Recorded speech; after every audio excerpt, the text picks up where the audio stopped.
In today's video, I'm going to show you how I made this geometric accent wall using 1x2 boards and some black paint. I started by sketching my design on a piece of paper and then redrew it on graph paper to help figure out how many boards I would need. I modeled this design using both 10-inch and 12-inch spacer blocks and decided I liked the look of the 12-inch spacers a little bit better. I had previously painted this wall a darker color. This color is Cracked Pepper by Bear, and so I just removed the LED lights to get started. I made all the cuts for this project using a jigsaw, but you could also use a miter saw or a table saw or really anything that you have on hand. You can easily find these 1x2 boards at your local home improvement store. They're about $2 to $3 a piece, unfinished, or you can get them primed for about $4 a piece. The first pieces I cut were for the border, and I mitered each corner for a smoother transition. Our house has bullnose corners, so I had to improvise a little on the left side of the wall. I used a speed square to line up the 1x2 strip, nailed it in place, and will later go back in to fill the void with joint compound. In order to get my first measurement here, I'm taking my first 6-inch spacer block, my favorite little Beyonce pencil, drawing my line here, using my square to make it a good 45-degree angle here, and draw this line out here with a level, measure that to make my first cut. So for the next row, I'm putting my spacer right here with my 12-inch spacer block, and then I just took another piece of wood. So this is the 1x2 that I just cut to make that small piece. So then I just brought the extra up here. I'm gonna stick it right up here, make sure that everything's square and level, and then it's not perfect, but when I had it all lined up perfect, I drew a line there, and then I'm gonna make that cut, and it should fit in that spot. I kept working upwards from this bottom corner in the same fashion, securing the pieces with 2-inch nails.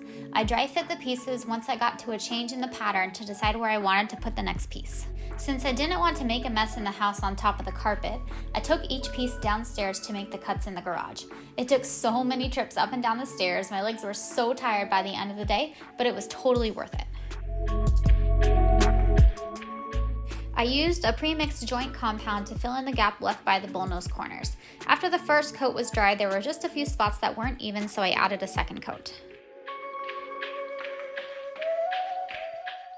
Next up is my absolute favorite part, caulking the seams.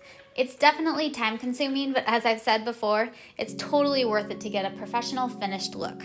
I also went in and filled the nail holes and seams where the wood meets with wood putty and sanded them down. I don't have a video of this part, but using an electric sander on the wood seams really helped to smooth it out.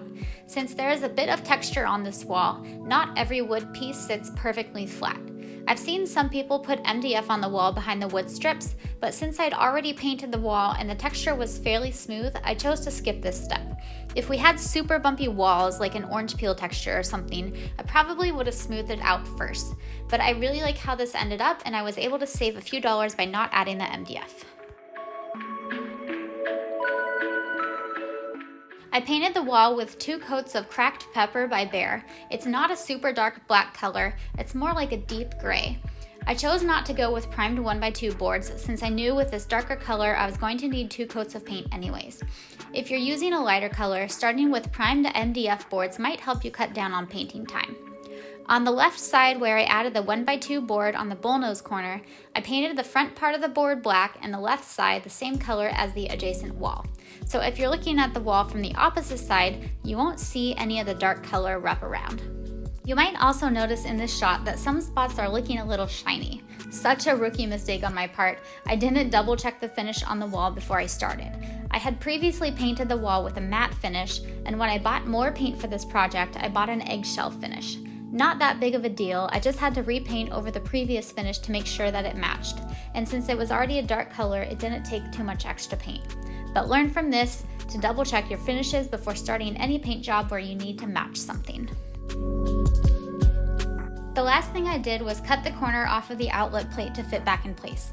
I'll probably end up replacing this one with a painted plate at some point, but I don't actually mind how this looks, and since there will be an exercise bike in front of it, it shouldn't be that noticeable.